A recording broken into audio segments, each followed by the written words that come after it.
இன்றே டவுன்லோட் செய்து உங்கள் ஃபேவரட் ஷோக்களை என்ஜாய் பண்ணுங்க. என்னாச்சு ஜோசியரே? பரிகாரம் கிடைச்சிருச்சுன்னு சொன்னீங்க. அது கிடைச்ச சந்தோஷம் உங்க முகத்துல தெரியவே இல்லையே. விவசாயம் செய்யறவங்க மழை பெய்யணும்னு வேண்டிப்பாங்க. ஆனா மழை பெஞ்சுக்கிட்டே இருந்தா பயிரெல்லாம் நாசமாயிடும். நமக்கு கிடைச்சிருக்கிற அந்த பரிகாரம் கூட அந்த மாதிரி தான் லட்சுமி. நீங்க என்ன சொல்றீங்கன்னு எனக்கு ஒன்னும் புரிய மாட்டேங்குது. நமக்கு பரிகாரம் கிடைச்சிடுச்சுன்னு சந்தோஷப்படுறதா இல்ல கவலைப்படுறதான்னு எனக்கு புரிய மாட்டேங்குது. ஏன் என்னாச்சு ஜோசியரே? மித்ரா கண்டத்துல இருந்து தப்பிக்கணும், அதுதான் நமக்கும் வேணும். அவர் உயிருக்கு எந்த ஆபத்தும் வராம பாத்துக்க வேண்டியது நம்மளோட கடமை. அந்த விஷயத்துக்காக ஒரு பரிகாரம் கிடைச்சிருக்குன்னா நம்ம சந்தோஷம் தானே படணும். எதுக்கு நீங்க இவ்ளோ கவலைப்படுறீங்க? லட்சுமி, இந்த வாட்டி மித்ரா சந்திக்க போற கண்டம் ரொம்பவே ஆபத்தானது. அதை தடுக்கிறதுக்கு நாம செய்ய போற பரிகாரம் கூட அதே அளவுக்கு ஆபத்தானது. அது எப்படிப்பட்டதா இருந்தாலும் பரவாயில்ல ஜோசியரே, அதை கண்டிப்பா நம்ம செஞ்சே ஆகணும். மித்ராவா அந்த கண்டத்துல இருந்து நம்ம காப்பாத்தணும். என்னம்மா லட்சுமி, உனக்கு எப்படி சொல்லி புரிய வைக்கிறதுன்னு தெரியல. மித்ராவை கண்டத்திலிருந்து காப்பாத்துற முயற்சியில உன்னோட உயிருக்கு ஆபத்து ஏற்பட வாய்ப்பு இருக்கு.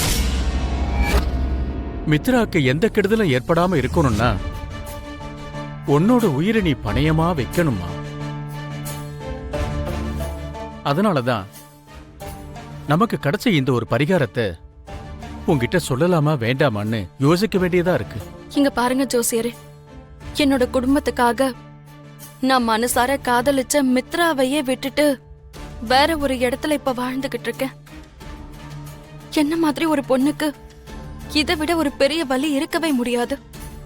இதை விட ஒரு கொடுமையான நிலைமை என்னைக்குமே வராது. இப்ப நான் சுமந்துகிட்டு இருக்க இந்த வலிக்கு முன்னாடி வேற எது வந்தாலும் அது சாதாரணமா தான் இருக்கும். தயவு செஞ்சு மித்ராவை கண்டத்துல இருந்து காப்பாத்துறதுக்கு ஒரு வழிய சொல்லுங்க.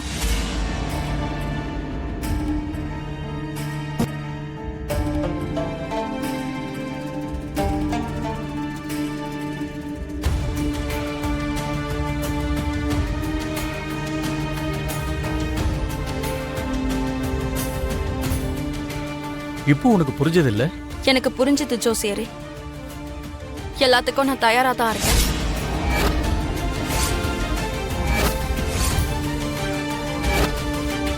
லட்சுமி, நீ நல்லா யோசிச்சு முடிவெடுமா. புருஷனோட உயிர் ஆபத்துல இருக்கும்போது எந்த ஒரு மனைவியாவது யோசிப்பாளா ஜோசியரே?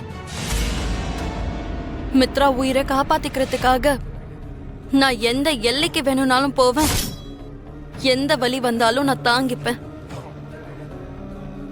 தயவு செஞ்சு அந்த வேலையை நீங்க உடனே ஆரம்பிங்க.